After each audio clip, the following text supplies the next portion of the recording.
Hey guys, Psalm 1 is what I want to start with today. And it, in the New American Standard 2020 translation, says, "Blessed is the person who does not walk in the counsel of the wicked, nor stand in the path of sinners, nor sit in the seat of scoffers.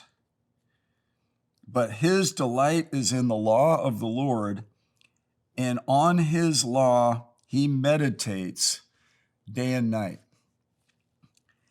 He will be like a tree planted by streams of water, which yields its fruit in its season,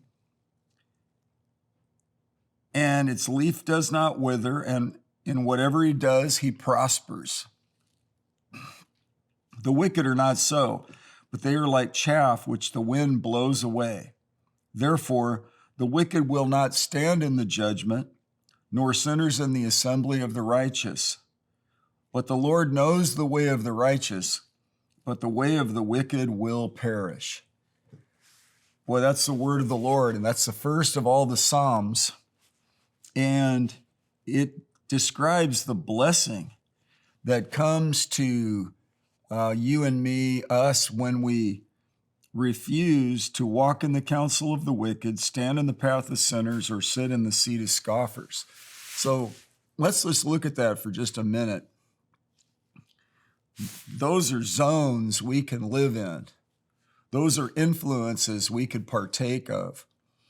And I don't know if you've ever been near a campfire, but you'll pick up the scent of the smoke, and it'll get into your clothes and into your hair just by proximity. Well, personality traits rub off. You know, there's a saying, what you eat, you are. You know what you eat, and at a certain point, it breaks down and actually travels through our bloodstream. So God doesn't want us to be like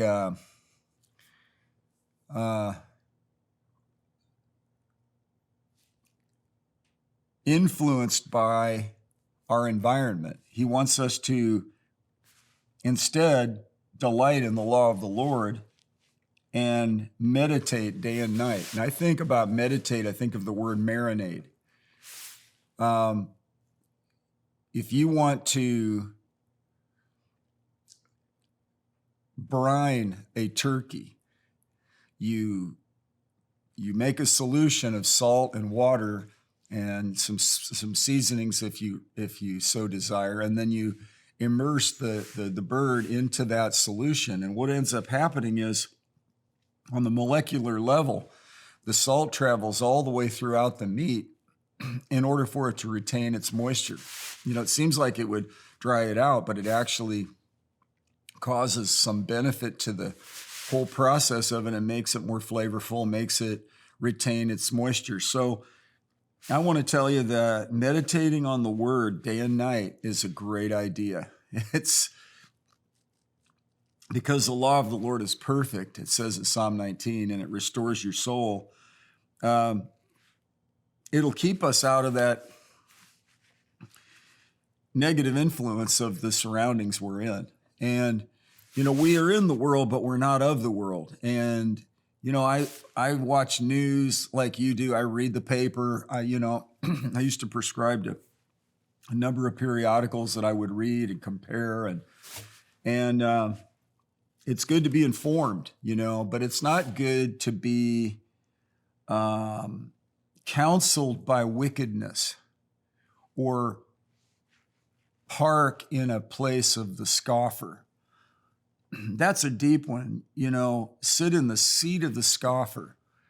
A seated position is sort of a stagnant, stationary, and you get around scoffers, they're dismissive, scorn and ridicule and belittlement and discounting. God doesn't want us sitting in that zone. He wants us to be drinking from the wells of salvation. And it says he will be like a tree planted by streams of water, which yields its fruit in its season. So you're created to bear good fruit. You're created to launch out in life and really have something to offer. And so this psalm is so powerful because it'll help your leaves not to wither. And that means you'll be productive and hydrated. We have some indoor plants in the lobby of our church, and every time I find a partially consumed bottle of water, I just go to those plants and I water them. And I realize my staff has taken good care of them as well. They look good, but I want to always make sure they have enough water. You don't want to overwater them, but they're not. They're in a little bitty pot and it's a big plant. So I just know it needs all the help it can get. I know we need all the help we can get. And this psalm really shows us how to tap into that help.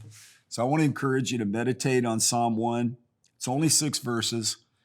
Make it your own. Meditate on it day and night, and you'll get great results. God bless you.